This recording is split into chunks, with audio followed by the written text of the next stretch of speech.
Total knee replacement.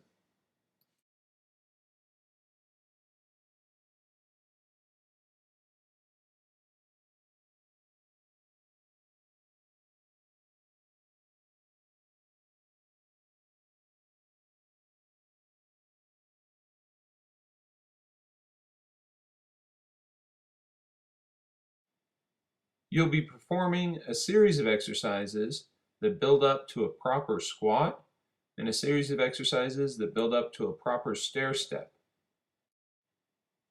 As you master form and perform the exercise great, your physical therapist will advance you from the first exercise in the series to the next, eventually completing all the exercises in the series to perform the fundamental movement patterns of squat and stair step.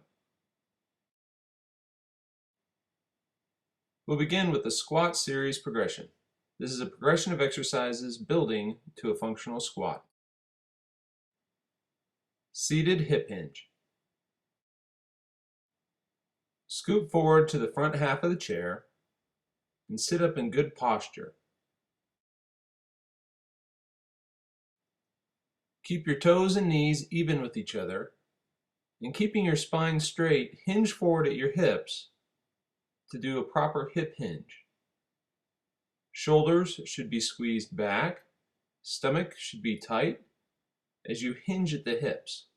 Avoid bending at the spine. This hip hinge is a necessary exercise to learn so as to be able to perform a squat or the sit to stand motion or stand to sit motion properly. You can see how it will eventually progress to a sit to stand squat.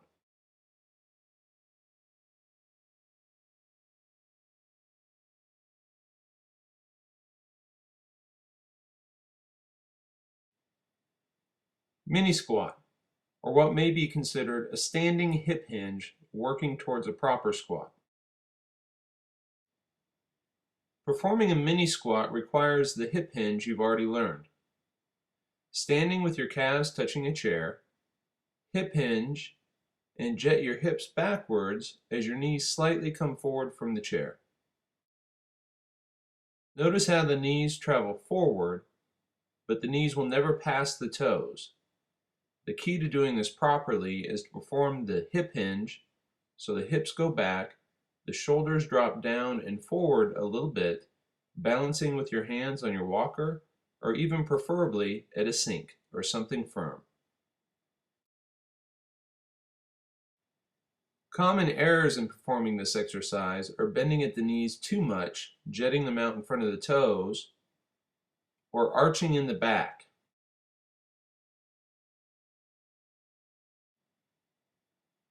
Keeping your back straight and strong, belly button sucked in, shoulder blades squeezed back. Perform your hip hinge. Knees will slightly come forward, hips go back, shoulders drop down and forward, working towards the chair. When your form is excellent and your physical therapist graduates you, you can work deeper and deeper as you get stronger until you're able to do a full squat. A full squat combining the seated hip hinge and the mini squat. Now we're going to work on combining the seated hip hinge into a full standing squat.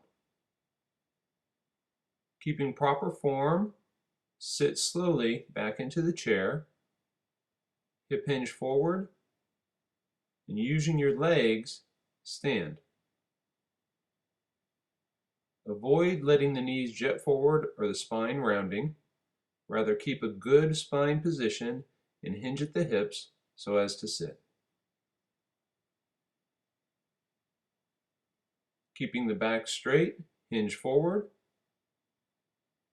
and stand.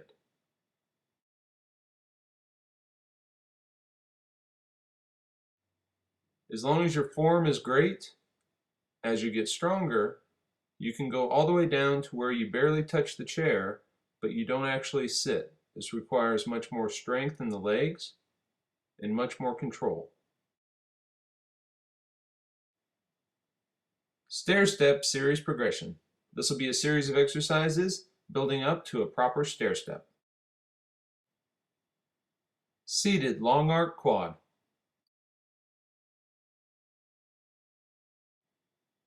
Sitting in good form in the chair, scoot back just a little bit to lean back, keeping your spine in good posture. Keep your core tight and your shoulder blades squeezed back as you tighten up your thigh muscle and kick the leg out straight.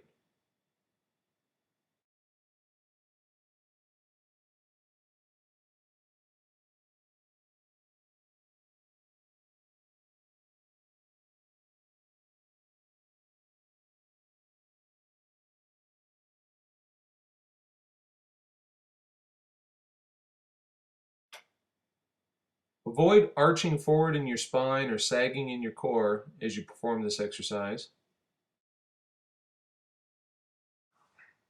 Also avoid raising up the entire leg.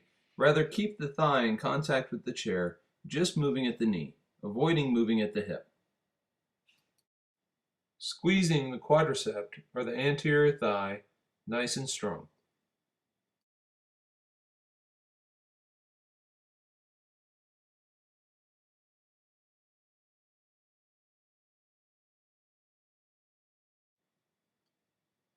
Weight shift leading to single leg stance exercise. Standing in good posture with your feet just slightly less than shoulder width apart, shift your weight from side to side. Make sure that you keep your core tight and your shoulder blades in proper position with this exercise, keeping your body in straight alignment from top to bottom.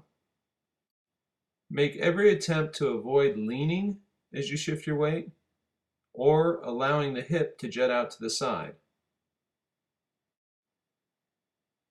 Continue to progress with this exercise, working from one side to the other until you're able to gently pick up the opposite foot off the ground, completely supporting yourself in a 100% single leg stance.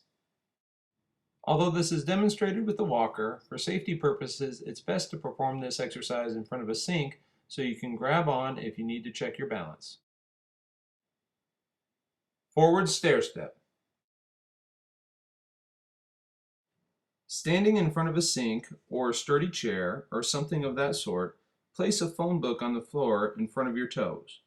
Place the foot of the surgical leg on the phone book and bending the knee slightly, straightening the back leg out, raise yourself up into position. Keeping your weight on the surgical leg, gently lower yourself to tap the heel of the non-surgical leg on the floor. Avoid using the toes on the non-surgical leg to help you with this exercise. Go slow with this motion so as to feel the knee bend and then feel the knee straighten as you raise your body up. Avoid using the toes on the non-surgical side to help lower yourself or raise yourself. Rather, keep the toes pulled up towards your nose, just barely tapping the heel. That way you're not cheating with the calf on the opposite leg. Also avoid keeping both legs straight and just tipping at your hip to reach the leg backwards.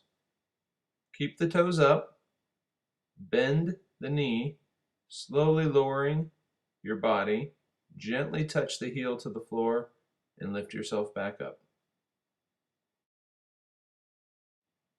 You'll notice if you do this exercise properly, your ankle, your knee, and your hip will be moving together as a team. Your upper body will slightly lean forward, keeping your upper body and your trailing leg in a straight line, and you'll be incorporating that ever so important hip hinge that you originally learned. Thank you for your time. We hope that these video exercises help you in achieving your goals in rehabilitation. As these are moderate intensity exercises, you won't be performing them nearly as often as you did the lower level exercises.